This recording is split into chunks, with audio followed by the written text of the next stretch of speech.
objetivo de una transfusión sanguínea es simplemente aportar en una cantidad suficiente y la mejor capacidad funcional posible de un elemento de la sangre en una situación de emergencia o en un evento agudo, y no intentar llevar los niveles de hemoglobina o de un recuento de plaquetas a un valor completamente normal, porque es imposible dependiendo de la enfermedad de base. Seguridad. Bueno, el conocimiento inmunohematológico actual nos permite, en la mayoría de los casos, evitar los dos problemas grandes que tenemos, la incompatibilidad y la sensibilización. Y cada día las técnicas son más específicas y mucho más sensibles, nos permite evitar los efectos transfusionales más frecuentes, como las reacciones febriles, las reacciones alérgicas, la hemólisis inmune aguda con una alta causa de mortalidad, o pacientes que nos presentan complicaciones graves como hemorragia contra huésped o el síndrome de Praly. El concepto de componente es básico porque de una unidad nos da tres beneficios. El primero, de una sola unidad de sangre total podemos obtener un concentrado de glóbulos rojos, de plaquetas, un concentrado de plasma, crioprecipitado, albúmina, inmunoglobulinas y los derivados plasmáticos para las hemofilias y otras deficiencias de los factores de coagulación. La segunda ventaja de hacer la separación de los componentes sanguíneos es que podemos almacenar cada componente en la temperatura específica y de esa manera podemos aumentar su viabilidad en los bancos de sangre. Y el tercer concepto es que podemos infundir a un solo paciente grandes volúmenes o grandes concentrados evitando la sobrecarga circulatoria. No es lo mismo transfundir una unidad de sangre total que transfundir un concentrado de glóbulos rojos de plaquetas para lo que el paciente necesite. Todavía en ocasiones observamos que están transfundiendo sangre total o sangre rico en plaquetas o sangre total rica en factores de coagulación. No tiene razón de ser en este momento, sobre todo cuando disponemos de concentrados de factores de coagulación. El concepto de aféresis básicamente es, por centrifugación, el paciente se le extrae lo que uno necesita y el resto se regresa a la circulación. En los niños es muy difícil por la poca colaboración, básicamente es más para los pacientes adultos. Algunas de las indicaciones de aféresis, y la que más se está haciendo hoy en día en nuestro medio, es la aféresis de plaquetas. Cuando tenemos una unidad de sangre total, podemos obtener una sola unidad de plaquetas. Cuando hacemos plaquetas por aféresis, la primera ventaja es que por cada bolsa de aféresis tenemos un promedio de 6 a 8 unidades de plaquetas. Tenemos que hacer 6 a 8 menos pruebas de compatibilidad. Tenemos 6 a 8 veces menos el riesgo de sensibilizar al paciente de antígenos plaquetarios propios de la plaqueta o el antígeno leucocitario humano, que es el más frecuente en todas las células del organismo. Aparte de eso, cuando hacemos una donación de sangre total, un paciente puede ser donante 3 veces al año. La vida media de la plaqueta son 8 a 10 días. El mismo paciente, haciendo un recuento de plaquetas, nos puede dar plaquetas cada 15 días o cada 21 días. Esa es la ventaja más grande que se ha encontrado con la aféresis. La segunda, la usamos en nuestro medio, es la movilización de precursores hematopoyéticos con factores estimulantes de colonias para posteriormente hacer un trasplante de precursores hematopoyéticos en cualquier tipo de patología, sean leucemias, linfomas o tumores sólidos. Y lo último es extraer sustancias nocivas de la circulación. Aquí tiene más indicación en adultos. Recuerden la plasmaféresis en todos los síndromes de hiperviscosidad, las polineuropatías, o tratar de extraer anticuerpos de la circulación como en las anemias hemolíticas inmunes y otras patologías inmunológicas. Poco se está usando la eritroaféresis y la leucoaféresis en pediatría, y menos creo que en adultos. Recordemos que los glóbulos rojos tienen un periodo de 10 a 12 días, que es lo que dura la eritropoyesis. La vida media son 110 a 120 días, pero ustedes a veces se encuentran en un quirófano que por algún trauma o alguna cosa el paciente tiene complicaciones intravasculares. La hemólisis normal es en el vaso, pero cuando hay trauma, hay quemaduras, hay CID, hay cirugías cardíacas, hay prótesis, se sucede una hemólisis intravascular y al romperse el glóbulo rojo, la vida media de la hemoglobina es apenas de 2 a 3 horas. Y ese concepto de hemólisis intravascular es el que se va a depositar en todos los órganos y vemos al paciente con la falla renal y la falla respiratoria con una alta mortalidad. Las pérdidas, lo saben ustedes más que yo. En ocasiones el trauma no permite que un nivel de hemoglobina sea el real del paciente. Tenemos que utilizar la clínica de la hipoperfusión, la taquicardia, los cambios en la conciencia, la hipotensión y la taquicardia. Casi nunca el nivel de hemoglobina refleja el valor real del paciente en traumas, en quemaduras, porque se altera todo el volumen circulatorio. En nuestro medio y en todo el país, la anemia hemolítica más frecuente es la anemia falciforme. ¿Por qué pongo esto? Porque todavía es la hora en que llegamos pacientes a quirófanos con hemoglobina S y no tenemos muchas precauciones que les vamos a mostrar más adelante. La hemoglobina S tiene poca afinidad por el oxígeno. Eso quiere decir que un paciente puede tener una hemoglobina de 4 o de 5 y aparentemente no tiene anemia, porque no tiene manifestaciones clínicas, porque todo el oxígeno lo está entregando. ¿Qué pasa en la práctica diaria? Llega el paciente a la urgencia y lo primero que hacen es sobrecargarle el volumen. En un corazón afectado termina en edema agudo de pulmón y siempre está pasando. Tener ese concepto claro para más adelante. Y recordemos que no transfundimos glóbulos rojos sino solamente para aumentar la capacidad de transporte y entrega de oxígeno en un paciente con anemia, no por un nivel de hemoglobina. De hecho, la transfusión de glóbulos rojos se va a basar en el nivel de hemoglobina, en el riesgo cardiopulmonar y fundamental conocer la etiología, los síntomas y la evolución de la anemia. Yo sé que un paciente con anemia falciforme toda la vida va a manejar hemoglobinas entre 6 y 8, una talasemia mayor igual. Pero si tengo una talasemia menor va a manejar hemoglobinas entre 8 y 11, no va a requerir transfusiones. Y un paciente con una enfermedad crónica, como una tuberculosis, VIH, va a manejar hemoglobinas bajas. Entonces no vamos a transfundir por un nivel de hemoglobina, sino la condición cardiorrespiratoria, la etiología. Es cuando un paciente en la práctica le hacemos quimioterapia a un tumor sólido. Es infrecuente ver que un tumor sólido requiera soporte transfusional. Y si lo está requiriendo es porque la médula está enferma, o está infiltrada, o es porque hay algún grado de sensibilidad a las dosis establecidas que está haciendo la mielosupresión y necesitamos disminuir los agentes de quimioterapia. Pero en estos pacientes, con la evolución de la anemia, hacemos el ciclo de quimioterapia y generalmente el periodo de mielosupresión mayor es del día 10 a 14 y se recupera el día 21. Por eso todos los protocolos de quimioterapia en general de tumores sólidos son cada 21, cada 28 días. Si uno espera eso, la hemoglobina puede bajar a 7, 8 y después se estabiliza. Igual con los glóbulos blancos, igual con las plaquetas. La dosis en pediatría varía si la hemoglobina es o no mayor a 5 o hay inestabilidad hemodinámica. Siempre hemoglobinas por debajo de 5, usualmente el paciente, sea niño o adulto, va a requerir transfusión. Y las transfusiones, cuando son menores de 5 la hemoglobina, hacemos transfusiones cada 6 o 8 horas para tratar de subir el nivel de hemoglobina y no estabilizar al paciente. En los adultos usualmente se transfunden 2 unidades de glóbulos rojos, pero si el paciente se llega inestable a un quirófano, tratar de transfundirlos antes y después esperar 4 o 6 horas para hacer una transfusión, la segunda unidad, y no sobrecargarlo de volumen, dependiendo de que tenga no patología cardíaca o pulmonar. La furosemida es una moda que la han cogido y todavía la siguen utilizando. La única indicación de la furosemida es si el paciente está con hipertensión arterial o tiene una falla cardíaca.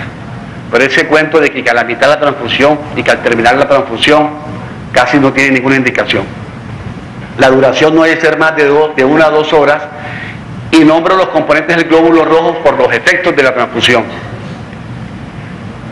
Recordemos que hay más de 250 antígenos en la membrana del glóbulo rojo, ubicados en 3 sistemas, y que una transfusión, la mayor compatibilidad depende del sistema BO y el RH en un 95 a 97%. Pero recuerden que hay otros sistemas antigénicos, que es importante para ustedes. ¿Por qué? Porque son los otros sistemas a los cuales de rutina no se le está haciendo, y no son sino sistemas antigénicos menores, con menor carga de respuesta inmunológica, como el KEL, el DUFI, el KIT, el MNS, que cuando un receptor recibe ese antígeno de un donante y no lo tiene, crea una memoria inmunológica y después cuando lo vuelve a presentar en otra donación va a aparecer la prueba de CUM positiva y algún grado de hemólisis, y esa es una complicación de los pacientes multitransfundidos. El paso y la sensibilización a antígenos diferentes al ABO y el RH. En los recién nacidos, es claro que siempre vamos a transfundir O. ¿Por qué? Porque tenemos que jugar con los anticuerpos de la mamá, que pasan la barrera. Entonces, un recién nacido de grupo A, no le podemos poner el glóbulo rojo. ¿Por qué? Porque va a haber la hemólisis si la mamá es O. Tiene anti-A y anti-A en su circulación. Esa es la razón por la cual en los recién nacidos tenemos que utilizar para cualquier procedimiento glóbulos rojos O. Y si hay algún grado de respuesta inmunológica, siempre negativo, porque el sistema RH es de los que más produce hemólisis inmune. Para mi concepto, aunque los glóbulos rojos pueden durar 35 días, ningún paciente debe ser transfundido con unidades de glóbulos rojos mayor de 10 días. Otros hablan de 14 días. La razón es básica. El almacenamiento disminuye el ATP y al disminuir, disminuye el metabolismo de la glucosa y está disminuyendo la viabilidad del glóbulo rojo que usted está transfundiendo. Segundo, al bajar el 2,3-difosfoglicerato, aumenta la afinidad del oxígeno por la hemoglobina. Esos dos conceptos nos permiten de que un paciente no se muere por falta de una transfusión de glóbulo rojo, porque el glóbulo rojo tiene que estabilizarse para después entregar el oxígeno. Y lo tercero es que a medida que aumenta el almacenamiento, aumentan los niveles de potasio y vienen las arritmias y las complicaciones cardíacas. Y todavía más si utilizamos glóbulos rojos irradiados, porque hay mayor destrucción, se pierde algo del componente y sale más el potasio. Se sigue siendo el concepto de que sangre o glóbulos rojos deben ser no mayor de 10 días, máximo 14 días. Y si aparte el paciente tiene un compromiso renal o una enfermedad hepática, también va a haber más problemas para la transfusión. Yo subrayo dos, porque no quiero que vean lo demás, eso está escrito en todos, esos son pautas de la Asociación Americana de Banco de Sangre. Cualquier paciente que tenga inestabilidad hemodinámica y o hemoglobina inferior a 5 va a requerir posiblemente transfusión de glóbulos rojos si está en un estado crítico, cuidados intensivos, una cirugía cardíaca, un sangrado, un traumatismo, etc. Las otras son indicaciones claras. Esperaremos después si hay algunas preguntas cuando terminemos, que espero que no. En los recién nacidos también estamos transfundiendo sin necesidad. Realmente la indicación clara, hay pacientes que tienen una hemoglobina de 9 o de 8 y lo estamos transfundiendo. Un paciente con una hemoglobina por encima de 7 y que tenga respuestas medulares pesadas por reticulocitos altos, podemos esperar con tranquilidad para no hacer la transfusión, sobre todo si su estado hemodinámico está bien. Es que la transfusión no cura a nadie, la transfusión es para un evento agudo. Estas son las indicaciones para los recién nacidos.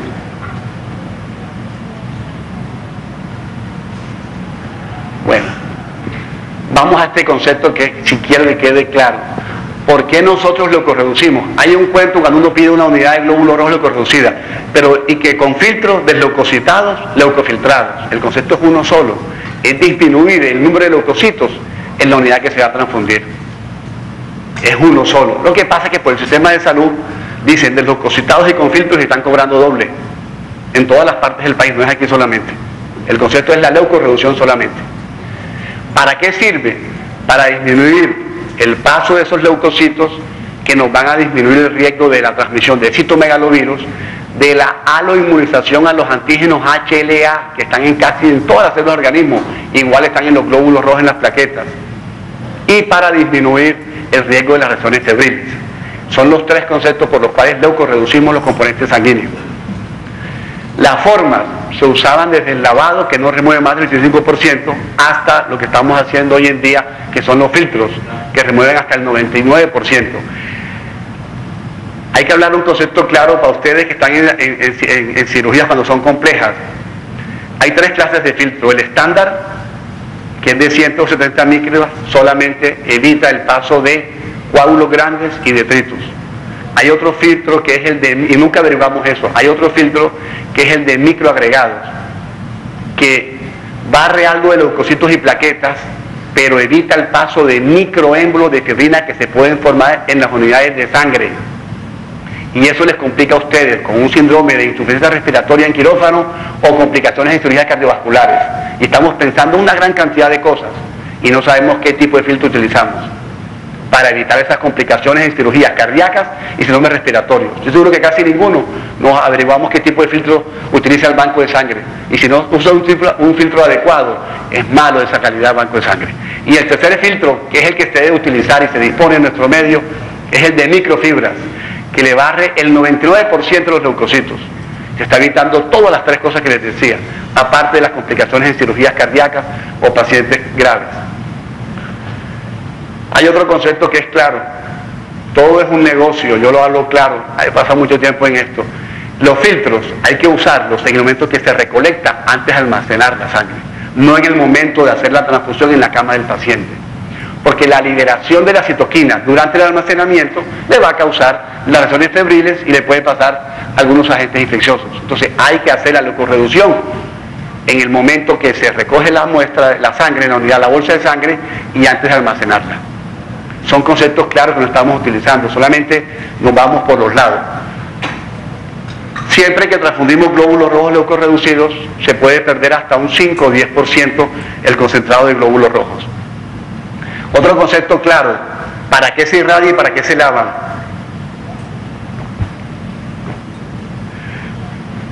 ¿Por qué irradiamos los glóbulos rojos? Para evitar la enfermedad injerto contra huésped, que es la proliferación de los linfocitos T del donante en un receptor inmunosuprimido. Eso quiere decir que los pacientes con inmunodeficiencias, pacientes con neoplasias como los linfomas Hodgkin, que son inmunodeficientes, prematuros menor de 1500 gramos, deben irradiarse los concentrados para evitar esto. Y se hace con radiación gamma, la convencional, pero es un equipo diferente. En nuestro medio a veces se irradian de mala técnica, a veces no se irradian. No crean que es en Barranquilla, es en todo el país. ¿Para qué lavamos los glóbulos rojos? Aquel día encontró un concepto de que iban a lavar los glóbulos rojos de la sangre del paciente. No entendí, pero bueno, me quedó eso. ¿Para qué lavamos los glóbulos rojos? Simplemente para barrer las proteínas plasmáticas, que son las que causan las reacciones alérgicas. Y si el paciente es deficiente de inmunoglobulina A, que crea anticuerpos, les causa anafilaxia y muerte, y se les muere el paciente en una sala de cirugía. Entonces los pacientes que han tenido reacciones alérgicas, no febriles, la reacción alérgica no produce fiebre, reacciones alérgicas por la proteína del plasma, deben entrar a un quirófano con glóbulos rojos lavados. Y se lavan con solución salina. Este era el método antes para barrer leucocitos, pero apenas barría menos del 85%. Esto es un concepto, hasta cuando haya tiempo me avisan, porque es que hay muchas cosas que vienen ya de los quirófanos. Este es un concepto que lo nombro porque no pasa con los anestesiólogos, pasa con todos los médicos. Cuando un paciente llega con anemia y con infección, siempre llaman al hematólogo. Yo no sé por qué lo llaman. ¿Por qué? Porque es que un paciente que puede llegar a una sala de cirugía y tiene un proceso infeccioso, varios son los mecanismos por los cuales puede estar haciendo infección. El primero, que el agente infeccioso produzca una depresión de los precursores eritroides, como lo hace el Parvirus B19. Pero si el paciente necesita un gasto quirúrgico, hay que hacérselo. Ya se valorará si hay que hacer una transfusión o no hay que hacerla. La anemia más frecuente hemolítica en todo el planeta sigue siendo el paludismo, pero no es la única. Agentes infecciosos bacterianos y virales nos producen hemólisis, y de pronto nos producen una disminución de la hemólisis no tan severa para que aparezca la hiperbilirrubinemia, la reticulosis alta y todos esos cambios que produce la hemólisis, pero sí disminuye la vida media del glóbulo rojo y el paciente nos entra con anemia. O lo que tenemos en la práctica diaria, las toxinas o los autoanticuerpos por un agente infeccioso cada vez más frecuente, que es Mycoplasma pneumoniae. Entonces hay tres mecanismos por los cuales podemos tener hemólisis en un paciente con infección. Todos los pacientes con enfermedad crónica, desde tumores, cáncer de cualquier origen, VIH, cualquier inmunodeficiencia, infecciones, colagenosis, infecciones como tuberculosis, todo eso tienen una alteración en la hematopoiesis. Los glóbulos rojos viven menos tiempo de lo normal, el metabolismo del hierro está alterado y la respuesta de la médula ósea es inadecuada a los estímulos del nivel de hemoglobina bajo. Y aparte de eso, que nos pasa mucho en pediatría, nos llega el paciente de 2 años con una parasitosis y anemia ferropénica, Entonces no le pueden hacer no le pueden hacer el tratamiento con antibióticos o no pueden meter por una apendicitis porque tienen una anemia. Y si tiene una anemia ferropénica de base, ¿qué vamos a hacer? Entonces debemos considerar si lo podemos meter en un quirófano sin transfusión para no hacer el efecto dañino, que todas las transfusiones son dañinas, para llevar al paciente a usar la cirugía y no tener que transfundirlo. Y después se maneja su anemia ferropénica. No podemos esperar que los pacientes tengan hemoglobina de 2 y de 3 se ponga acto quirúrgico. Si está oxigenando bien, podemos hacerlo. Y ustedes lo saben más. No voy a hablar de la fisiopatología, sino que en nuestro medio hay mucha anemia de células falciformes. Y a mí me tocó ver pacientes que entraban para una resección de vesícula biliar y salían con una hemiparesia, porque hacían una crisis vasoclusiva intraoperatoria. Entonces voy a decir 2 conceptos de esto y cómo se prepara un paciente para cirugía. El fenómeno, mecanismo, todo es lo mismo. La vasoclusión que se produce causando isquemia. Esas son las crisis dolorosas. Esos son los síndromes de tórax agudos como un tromboembolismo, y esa es la enfermedad cerebrovascular que se produce en el paciente con anemia de célula falciforme. La presencia de la hemoglobina S, solamente eso hace que por su rigidez y se polimeriza, hace que el glóbulo rojo se destruya antes de tiempo. Y al disminuir la vida media del glóbulo rojo, se disminuye la disponibilidad de óxido nítrico y se produce un efecto de vasoconstricción con activación de la agregación plaquetaria y disminución del flujo sanguíneo. No es solamente la célula falciforme. Todos los glóbulos rojos, reticulocitos y glóbulos rojos falciformes, tienen una sobreexpresión de las moléculas que se adhieren a los vasos sanguíneos, al endotelio vascular, y hay una respuesta inflamatoria con liberación de citoquinas, y hay una agregación plaquetaria y hay un aumento de la viscosidad, y termina disminuyendo el flujo sanguíneo y la isquemia. Todo eso es consecuencia de la hemoglobina S, es la única que lo hace en todo el planeta. Las células falciformes, por ser tan rígidas, comienzan a producir daño endotelial y comienzan a infiltrar, empeora el flujo sanguíneo y la isquemia. Y generalmente todos los pacientes con anemias hemolíticas tienen recuento aumentado por respuesta medular de leucocitos y plaquetas. Ustedes ven un hemograma de un paciente de estos, tiene leucocitosis y trombocitosis. Eso aumenta la viscosidad sanguínea y empeora el flujo sanguíneo. Entonces es fundamental de que no es solamente cuánto es el nivel de hemoglobina para meter a quirófano a un paciente, es que el paciente tiene que prepararse para entrar a una sala de quirófano. Debe hospitalizarse 6 a 12 horas, las embarazadas. Muchas pacientes embarazadas que nos tocan a una anemia de células falciformes a un acto quirúrgico, no se preparan bien. Es obligatorio por lo menos ver el hemograma, hacer la transfusión de acuerdo a lo que uno hable con el anestesiólogo, con cuánta hemoglobina podemos manejar, por lo menos una hemoglobina de 10 para un procedimiento mayor, 8 si es un procedimiento menor. Hay que hidratar al paciente para disminuir la viscosidad, para mejorar el flujo de esas células falciformes rígidas en la circulación. Siempre colocamos antibióticos profilácticos, la ceftriaxona, obligatoriamente por 6 dosis. La primera dosis comienza antes del acto quirúrgico. Y para los anestesiólogos siempre les decimos que la oxigenación debe ser lo mejor posible, siempre anestesia general. Aquel día había un paciente que le hizo un cirujano plástico una liberación de un frenillo, se lo hizo en vivo, terminó con una enfermedad cerebrovascular isquémica por el trauma y el estrés. Cualquier procedimiento en un paciente con anemia falciforme es un procedimiento mayor. Y si es un niño, peor por el estrés que desencadena. El estrés desencadena ciclaje y rigidez del glóbulo rojo. Entonces todo lo que es hipoxia, acidosis, deshidratación, las presiones fuertes en el quirófano, el frío, todo eso nos desencadena. Y el paciente lo manejamos muy bien durante el acto operatorio, pero cuando sale hace la complicación. Y es que no lo preparamos en forma adecuada. Bueno, esto es otra cosa que lo estamos utilizando ya hace mucho tiempo, pero fíjense que hablaba con el que hace los Doppler. A ustedes no les han comentado esto, y esto tampoco lo comentan mucho. El Doppler transcranial es un estudio no invasivo, lo hace un neurocirujano en la ciudad, que fue el que trajo el equipo y trajo el método. Imagínense que la proliferación del endotelio de los vasos cerebrales, básicamente por fibrolastos y músculo liso, produce estrechamiento de las arterias cerebrales. Y ese estrechamiento termina en isquemia. Y esa isquemia es la segunda causa de complicaciones graves en los pacientes con anemia de células falciformes. Se presentan después de la segunda década, es decir, pacientes después de los 10 a 30 años de edad. ¿Qué pasa con esto? De que este Doppler nos va a medir las presiones de las arterias cerebrales. Básicamente se utiliza referencia la carótida interna y la cerebral media, porque es donde hay mayor flujo sanguíneo. Y esa velocidad nos va a decir la predisposición o no de hacer enfermedad cerebrovascular. Pacientes que tienen una velocidad por encima de 200 deben estar en un programa de transfusiones crónicas para evitar esa complicación y prevenir la enfermedad cerebrovascular isquémica o hemorrágica. Yo les pregunto, ¿quién ha utilizado el Doppler para que le diga a un anestesiólogo en un paciente con anemia falciforme cuánto tiene la velocidad de las arterias cerebrales y evitar una complicación? No se está haciendo, y ese estudio se dispone acá. Es fundamental tener la disponibilidad del Doppler transcraneal. Todos los pacientes que van a entrar a un quirófano, es básico por el riesgo. El paciente se les complica y después, cuando sale de quirófano, le van a hacer el Doppler, ya para qué, si tenía la complicación hecha. Y no pensamos que tenemos que valorar el cerebro con otras imágenes, angioresonancia y resonancia del cerebro. Por ese método es fundamental para ustedes. Bueno,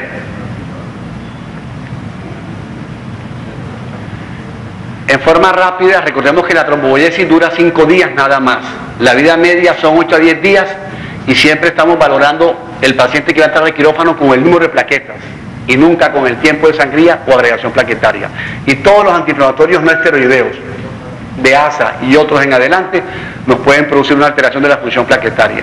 Y el paciente nos arranca a sangrar en quirófano y pensamos en ponerle glóbulos rojos, plasma y una cantidad de cosas. Y no estamos pensando en la calidad de la plaqueta. Yo puedo tener un paciente con 300.000 plaquetas y si no me funciona me va a sangrar. Y sobre todo se conjuga eso con la cirugía de otorrino que les voy a nombrar enseguida.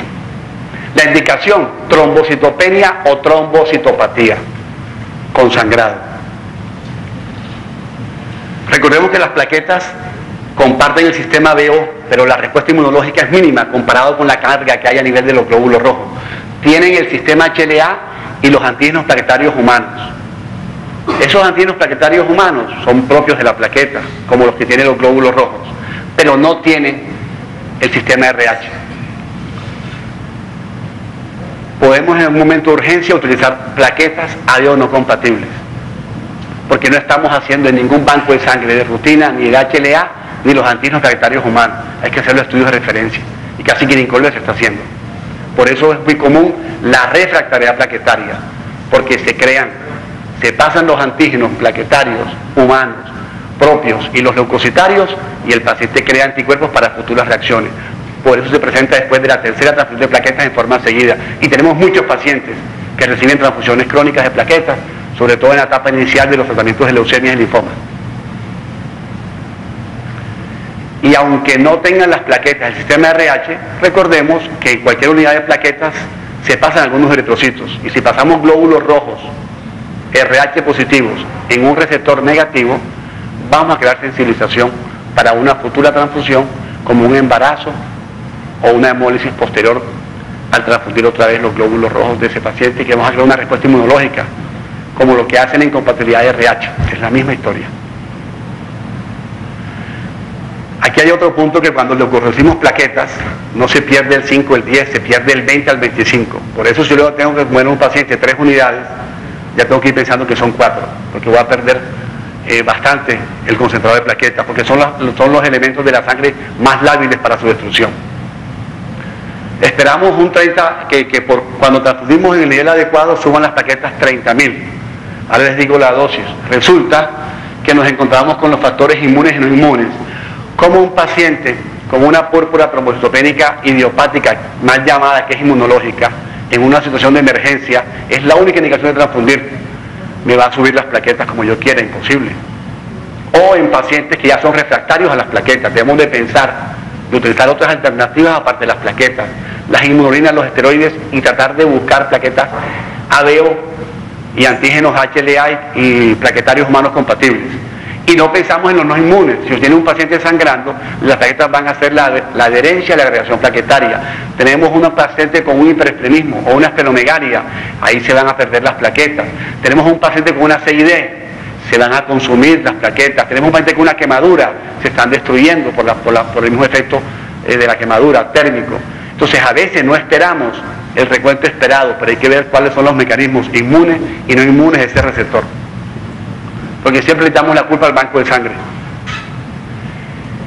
Requerimiento de plaquetas, muy similar a los glóbulos rojos para adelantar.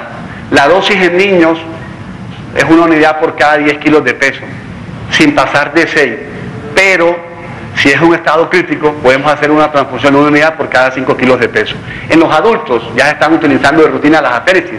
No debemos transfundir pacientes de donantes únicos, que serían 6 unidades, sino por aféresis que da mínimo 6 a 8 unidades de plaquetas. El volumen de la unidad convencional en promedio trae 40 a 50 mililitros, por aféresis 300, hace la contraparte. Por eso no transfundimos más de una unidad por aféresis, o 6 de las convencionales. Aquí importante para nombrar es que no tenemos que tener claro en qué momento vamos a ver si nos va a mejorar o no la transfusión de plaquetas, o no nos va a mejorar. Porque yo tengo un paciente con 10.000 plaquetas o más, y es una púrpura inmune, yo no lo voy a transfundir. Transfundimos si es menor a 10.000 o hay sangrado. Manejamos pacientes con aplasia médula ósea, con 5.000 o más plaquetas. Es que la transfusión de plaquetas no va a curar al paciente, es para un estado agudo y evitar una complicación grave como una hemorragia cerebral. Para mí sigue siendo dos las indicaciones: menor a 20.000 con sangrado o menor a 10.000 para evitar sangrado cerebral. Pero ahí están las indicaciones para cirugías mayores del cerebro, que va con corazón, para procedimientos relativamente mayores pero que no sean del cerebro, y procedimientos menores. Aquí es importante que tengan en cuenta el funcionamiento de las plaquetas, no solamente el número. Y los pacientes que están con plaquetas entre 5.000 y 20.000, que son muchos en la práctica diaria, la fiebre las destruye, la CID las consume, y la misma quimioterapia. No hay ninguna contraindicación para transfundir un paciente glóbulos rojos con fiebre, ningún problema, solamente que se pueden producir más reacciones febriles o más molestia al paciente, pero las plaquetas sí, porque son muy lábiles, como la hipertermia. Bueno, ahí están las guías para recién nacidos. No quiero adelantar porque pronto no va a haber tiempo para otros conceptos.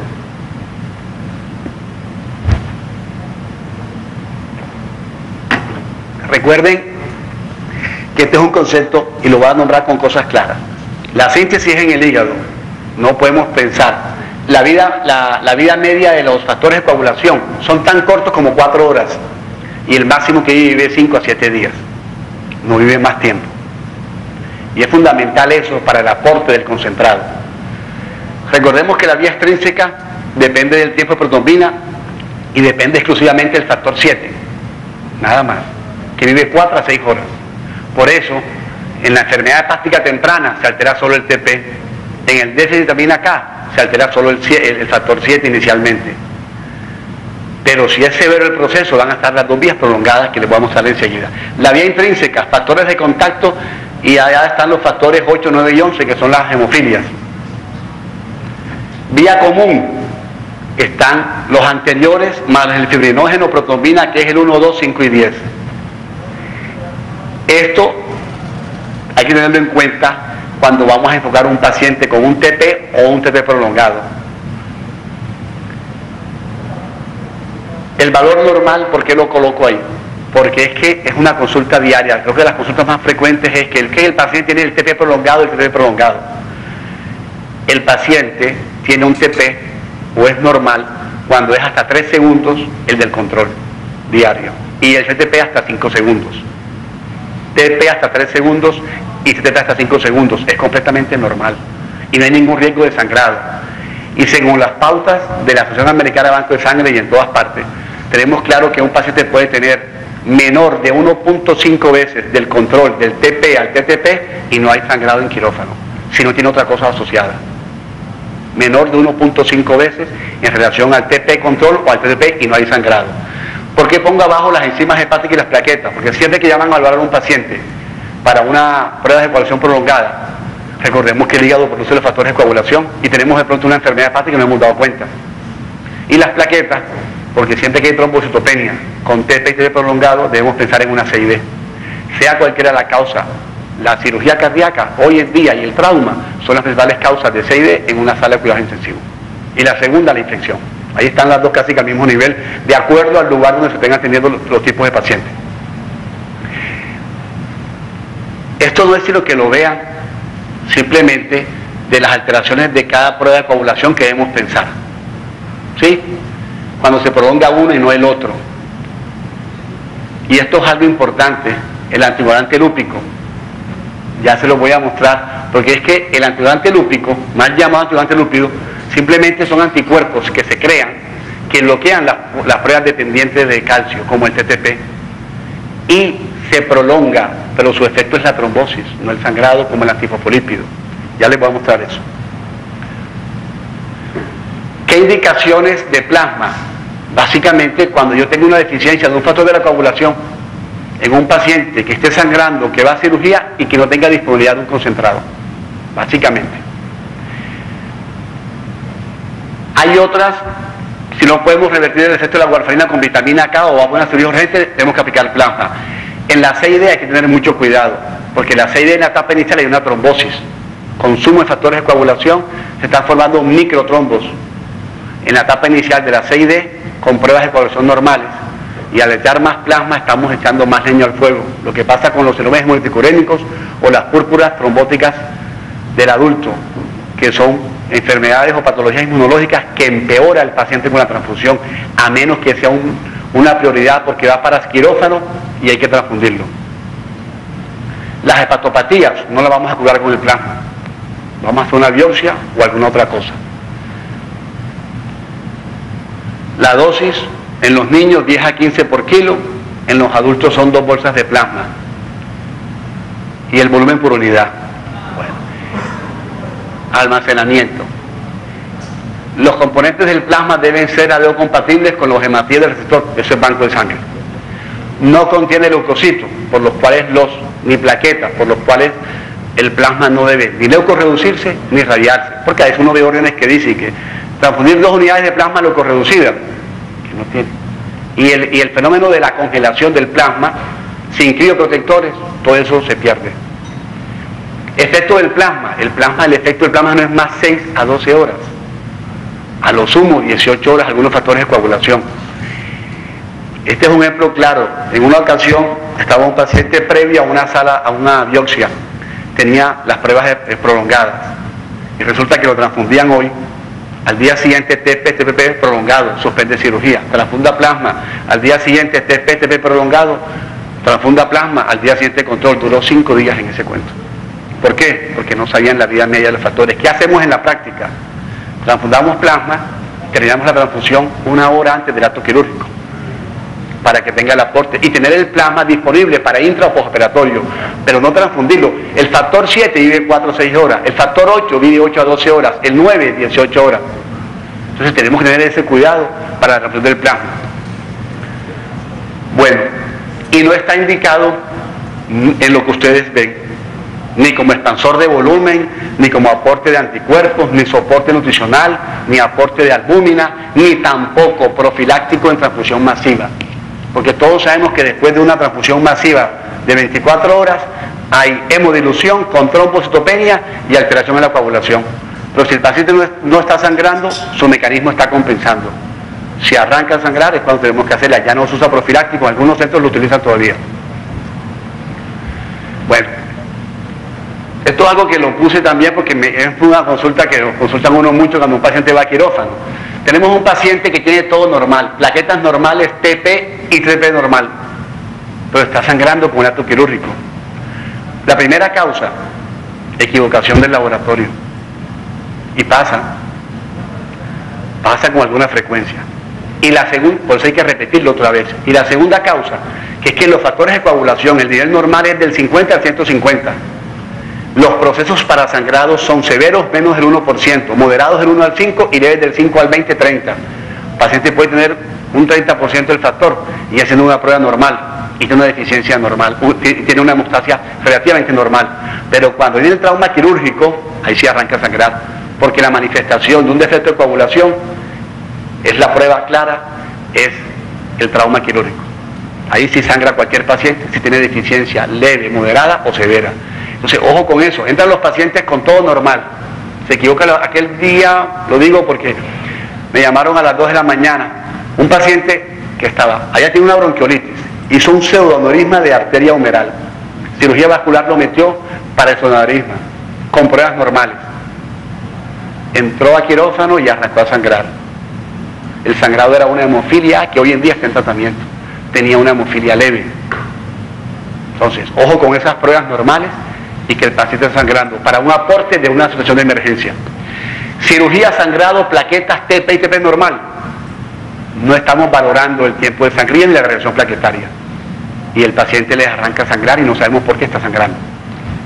Cirugía de enfermedad hepática. Preparar el paciente con plasma antes de la cirugía y tenerlo para el postoperatorio, porque no va a tener aporte adecuado porque su síntesis es insuficiente. Esto, no una sino varias veces me han llamado, a mí y a otros hematólogos, porque hacen una cirugía de otorrino y el paciente con todo normal sangra. Hay dos factores. Primero, el uso de los antiinflamatorios no esteroideos, incluso los antialérgicos que interfieren con el enfriamiento plaquetario. Pero hay otro. Recuerden que en la mucosa oral, nasal y en el tracto genital, sobre todo de la mujer, hay una sustancia que promueve la activación del plasminógeno a plasmina. Y la plasmina degrada el coágulo de fibrina y no deja que el paciente realice un cuadro o el coágulo durante la cirugía. Por eso los pacientes con cirugía de otorrino sangran mucho. Y ustedes entonces eso hay que tenerlo en cuenta. Hay que tenerlo mucho en cuenta y tiene toda su hemostasia normal. ¿Qué utilizamos en la práctica? El famoso ácido tranexámico. Por vía venosa o por vía oral, pero si es para cirugía, por vía venosa. En la práctica diaria tenemos adolescentes que tienen menorragia severa, donde se ha descartado patología hematológica, que la más frecuente es el von Willebrand, y problemas hormonales ginecológicos. ¿Qué hacemos para el sangrado? Le damos el ácido tranexámico por 5 días del ciclo y se le acaba la vida y le cambia la vida al paciente. Pero ojo con la cirugía de otorrino y genitales y urológicas.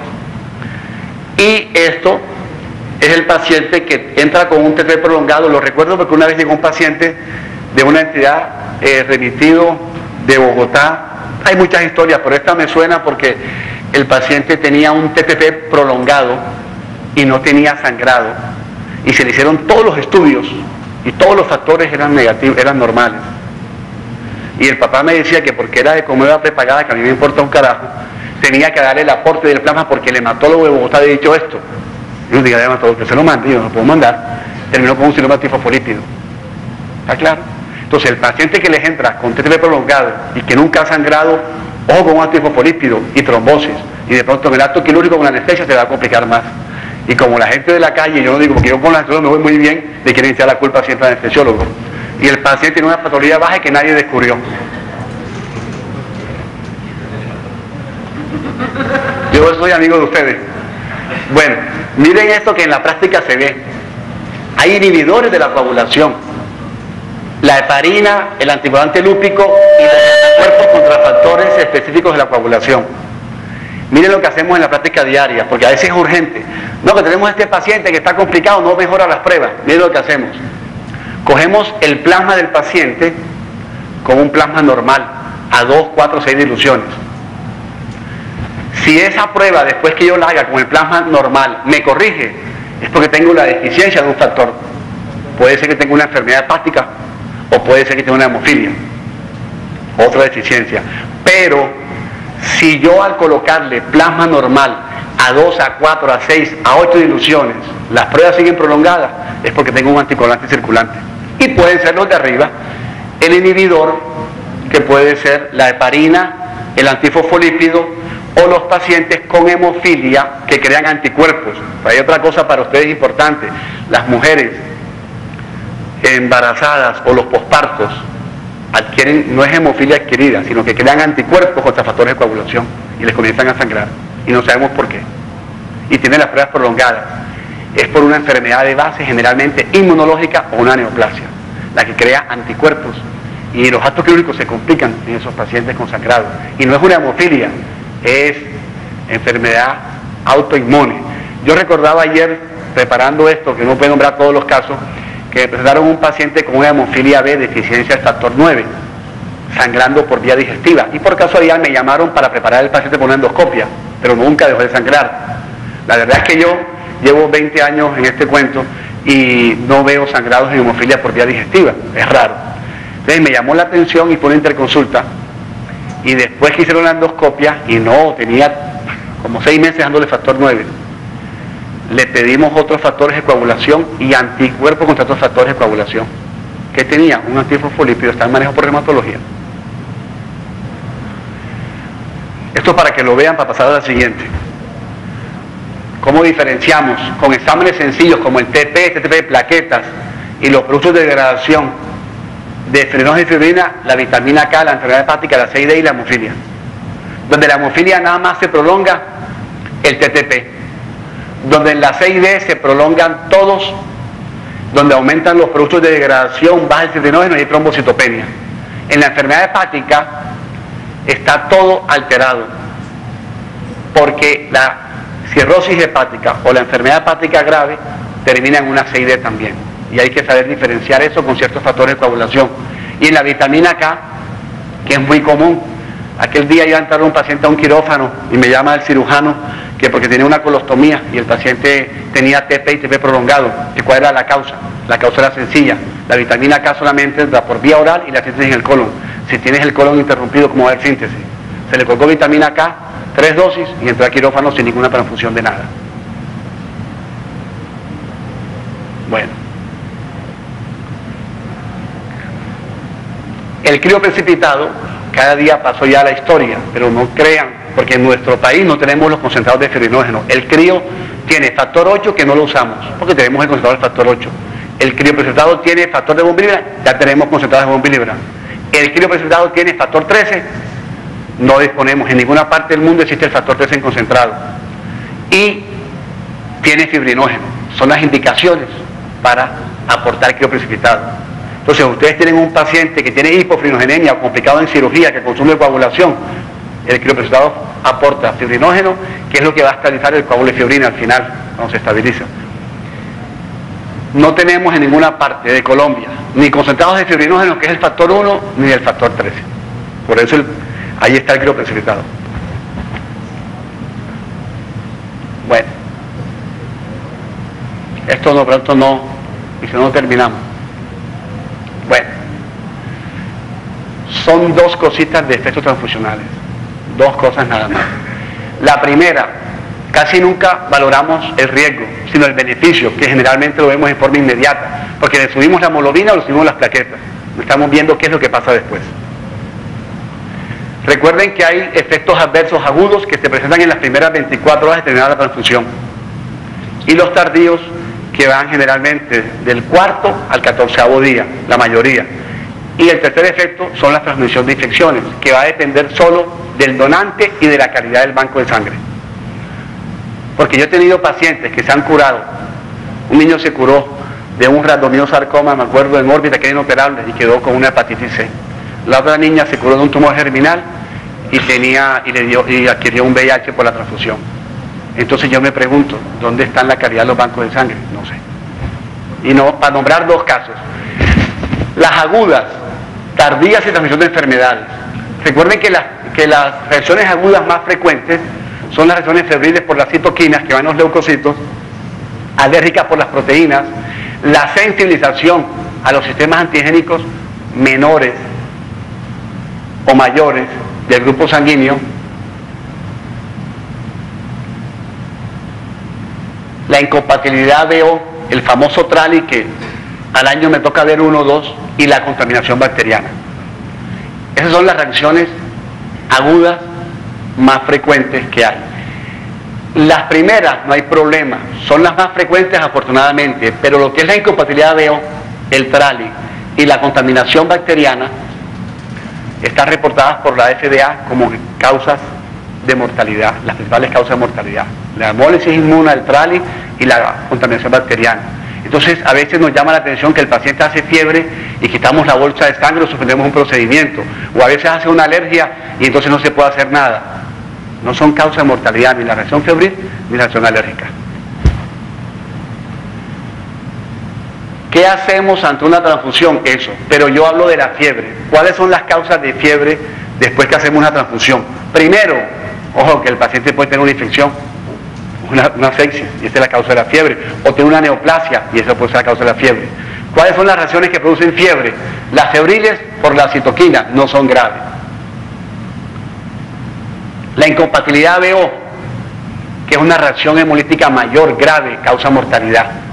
El síndrome Trali, que es un daño pulmonar por los leucocitos del donante al pulmón y causa un síndrome de daño alveolar severo con necrosis, falla respiratoria y una alta mortalidad. Estos son los ejemplos que yo les hago cuando queremos saber cómo subir los niveles del factor. Yo creo que eso ustedes no lo utilizan, pero es para que sepan que disponemos y que es muy fácil. Es muy fácil. Si yo tengo un paciente que lo normal es de 50 a 150, lógicamente nunca va a subir el 50. Y si sé que una unidad del factor 8 me sube el 2%, yo nada más tengo que multiplicar lo que quiero saber por el peso y divido entre 2. Eso es todo. Es muy sencillo formular hemofilia, pero tenemos que tener el lugar donde tengamos la disponibilidad del factor y que la gente esté entrenada para entrar a esos pacientes sin ningún problema. El otro es el factor 9, muy similar. Los pacientes que no quieren transfusiones, en pediatría es más difícil porque los adultos hacen las autotransfusiones y las donaciones selectivas. En pediatría es más difícil, más complejo. Contamos con la eritropoyetina, tiene ciertas indicaciones en pediatría, o básicamente dos, la falla renal y en la anemia del prematuro cuando está estable. No creo que haya más, pero se la quieren colocar. Están colocando eritropoyetina, que está contraindicado en pacientes con hemólisis. Yo no sé para qué va a estimular más la eritropoyesis, si de hecho ya está porque es una anemia hemolítica. Bueno, ¿y por qué coloco el factor estimulante de colonias? Porque es que en la práctica diaria yo veo muchos pacientes con neutropenia crónica, tanto niños como adultos. Van a entrar a un quirófano y les bloquean la cirugía. Recuerden que los neutrófilos viven 8 horas en la sangre periférica, 8, y después se van a los tejidos donde viven 8 a 10 días. Si hay un proceso infeccioso, su efecto, y si no, fallecen. ¿Por qué es importante esto? Porque nosotros preparamos pacientes para cirugía, les comenzamos a colocar este factor por vía subcutánea 3 días antes de la cirugía. Y el día anterior hacemos un control por 2 días más. Y eso, si la médula está sana, suben los neutrófilos. Es una patología muy común. Hoy en día casi muchos adultos tienen neutropenias crónicas por el uso de medicamentos. Bueno, muchas gracias.